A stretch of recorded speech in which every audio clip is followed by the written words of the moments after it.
Me? Hey guys, welcome back to the Watch Gauge YouTube channel. I am really super excited to be able to have my buddy Chris Vail from NTH Watches with me. What's up, buddy?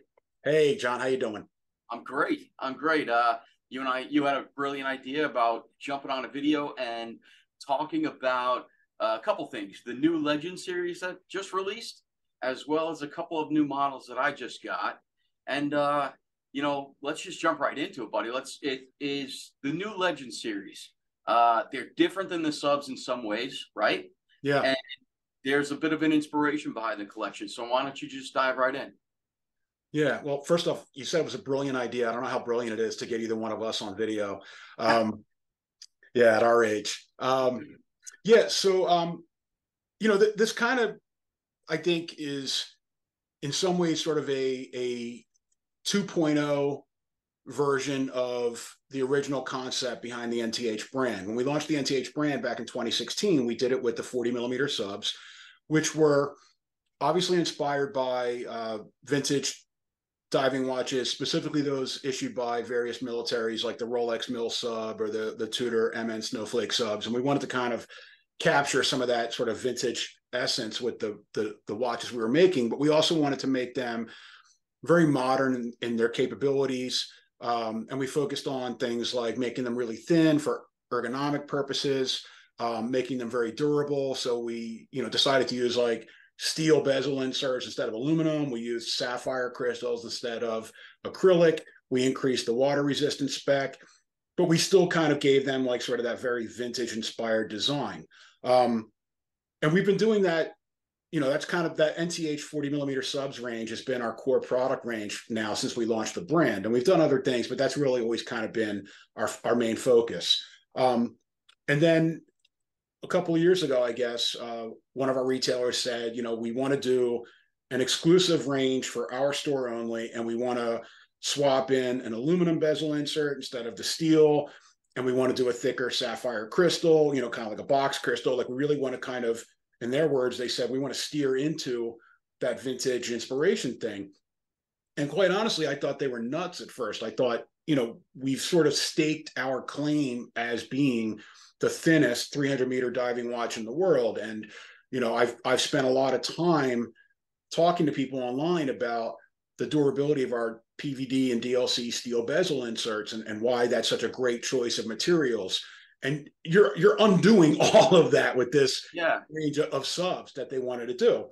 But they did it. We made it for them, and it worked out really well. The people really liked what we made, and I have to admit that I've come around a bit in my own thinking.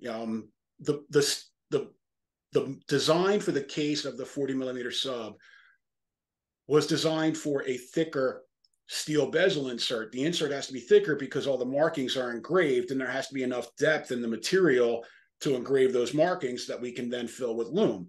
So even though the inserts on these new Legend series subs are aluminum, they're still a pretty thick material there, so they're a little bit more durable. They don't dent or scratch quite as easily.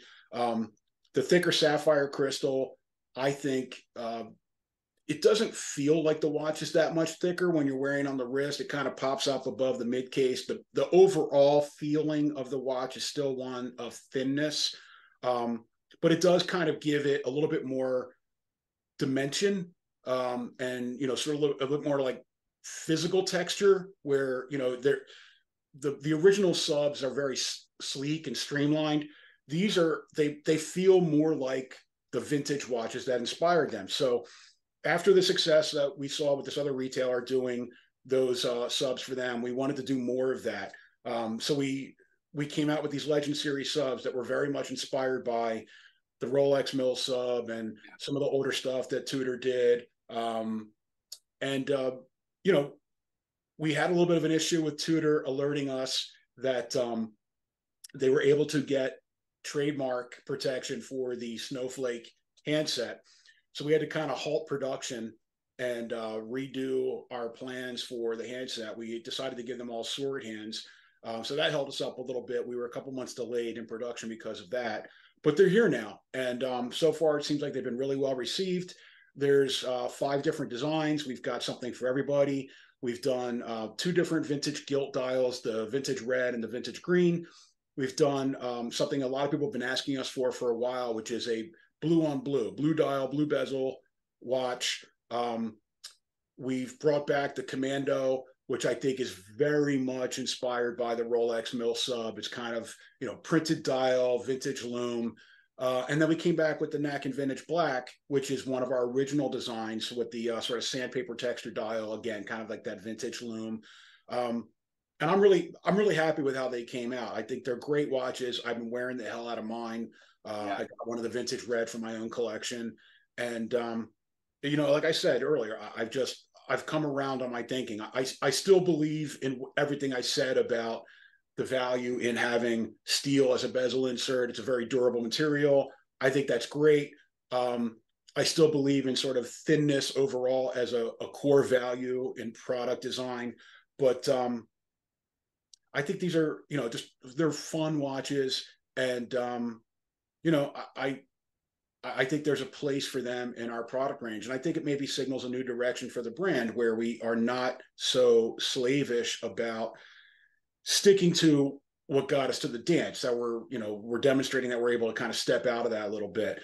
And the nice thing about the aluminum inserts is they give us more color choices. With steel, the DLC color choices were very limited. We did mostly black, mostly blue, a couple of like sort of plain bare steel inserts, but that, the Barracuda brown, we did the brown. But the color choices with PVD and DLC are very limited. When you do aluminum, you anodize the material. We can make any color we want. So that's one thing. Maybe opens up some more product opportunities. That's one thing you and I have talked about over the years. I mean, we did a couple, a handful of Watch Gauge exclusives, and I, not knowing the production side of it like you do. I mean, I remember multiple times I said, "Well, can we do this color you like?" And you always had to remind me that, listen, we have a palette of what we're allowed to do. Yeah. We can't go outside of that palette because it's just not possible. So for me, I'm super excited to have that ability in the future to come up with different design colors and combinations. And that is awesome. The one thing that really struck me the day I got them, obviously I knew about them. I had I had all the images and the artist renderings and things like that. When I first got the box here and I opened them up, to me, it was almost that I was so excited because once I opened them, I don't know, like I remember, for years I sold Submariners, Rolex Submariners. And I remember the first time seeing the Submariner with that ceramic insert that was really deep. And it was a very profound, like, wow, it's really a nice, very, very nice improvement. I had the same exact feeling opening up the Legends when I took one out, and the crystal really got me. That dome crystal, I'm a huge sucker for that. I had a dome crystal and a Bell and Ross many, many years ago. And although that one was not sapphire and it scratched a lot, I just loved the look and feel. It was very vintage feeling. How much depth does that new crystal actually add to the watch? So technically, I think it's the total thickness is now 13.1. We just say it's 13, to be simple. And the original thickness without that raised crystal is 11.5. So, we've added 1.5 millimeters to total thickness, but it's 1.5 millimeters that, my feeling when we made the original subs was, hey, you don't want to have too much of a dome because then you're banging it into door jams when you're walking through. But I think most people don't bang into door jams when they're walking through them. I mean, that happens to me every so often, but it's a sapphire crystal. They're pretty durable. And I have one here. I mean, this kind of shows you. Right. That's increased thickness. Yeah. Yeah. And that's just, like I said, I mean, here's my original Barracuda Vintage Black. Yes. You can see there. So, this very thin, very compact. This has a little bit more, like I said, visual texture to it. And it's just a really nice touch. And does it add any function? No. It's just nice looking. And it does make it feel like more like a luxury brand watch, whereas NTH has always kind of been like, we're very tool watch oriented. We want things that are very purpose built, and we don't want the product to have anything that doesn't need to be there. And I've kind of been a bit maniacal in my focus when it comes to product development. Like, we want it to be very durable. We want it to be very we don't want to have people coming to us asking us for replacement crystals because they broke theirs walking through a door, they banged it into something, and that really doesn't happen that much. So, like I said, I've come around to a new way of thinking. I think it's okay to make things that are just beautiful for the sake of being beautiful. Don't necessarily have to be the ultimate tool watch. They're still very capable watches. They can still go 300 meters deep, but yeah, I mean, there's a little bit more going on there in terms of style. So it's a little bit more style over substance than we've done before. Yeah, and for me, I'm looking forward to what the future is going to hold with the new possibilities with the colors. And yeah, like we never made a red bezel before. We never made a green bezel before. This is the first time. And again, like I had this brand Lou and Huey before NTH.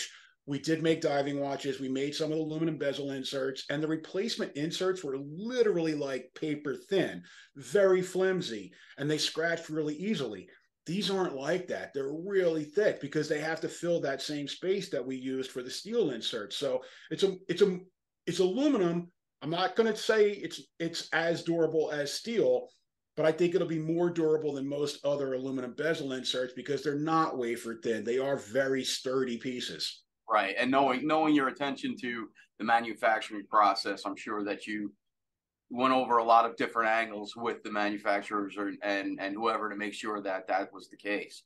Yeah, I mean, so like going back to the original, what we did with these other retailers, when first off, one of the issues with the aluminum inserts is we have a 200 piece minimum order quantity per color. So that's going to, I think, be a limiting factor in some of the, other ideas we want to explore. But we did get spare inserts when we got those watches in, and I got to see the insert, that actual single component by itself. And that's what really changed my mind. I'm like, oh, okay, I see now.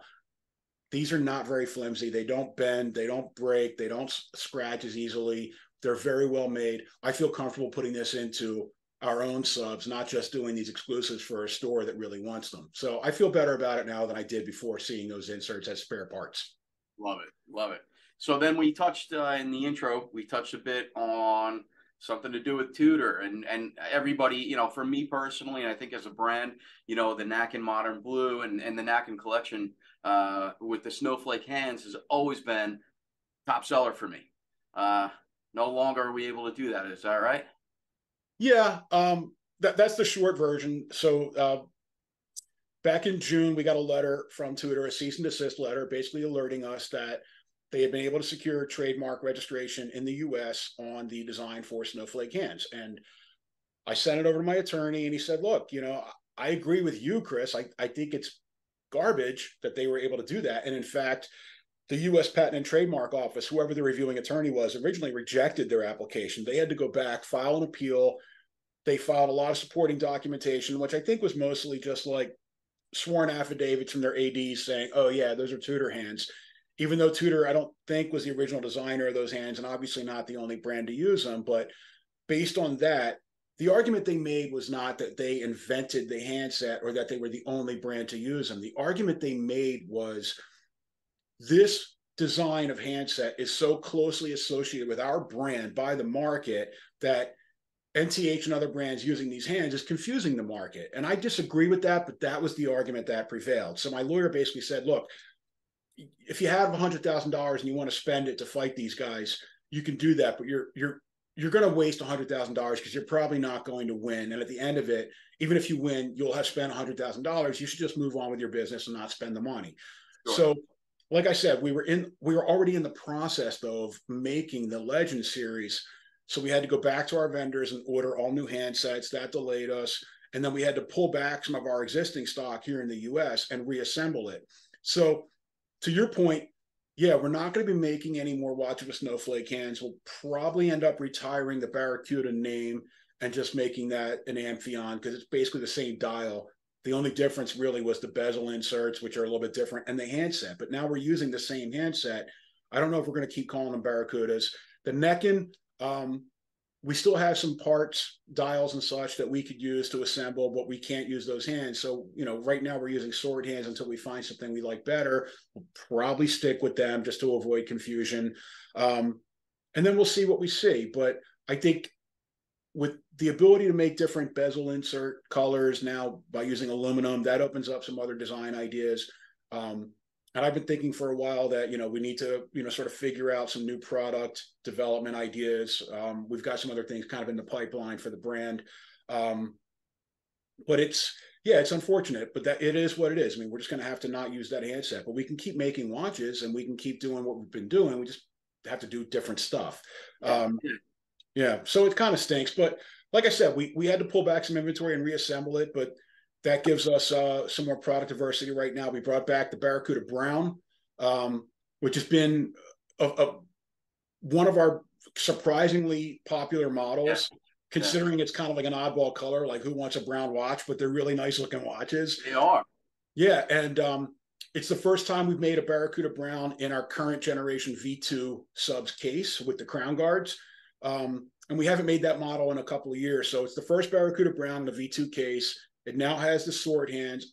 Quite honestly, I mean, it's funny, like a lot of people don't like the snowflake hands. And those people are coming back to me now and saying, this is what I wanted you to do all along. I wanted you to use sword hands. So for those people, great. Now I got a Barracuda Brown with sword hands. We brought back the Barracuda Polar White. Again, sword hands. And the first time we're making it as a V2 sub.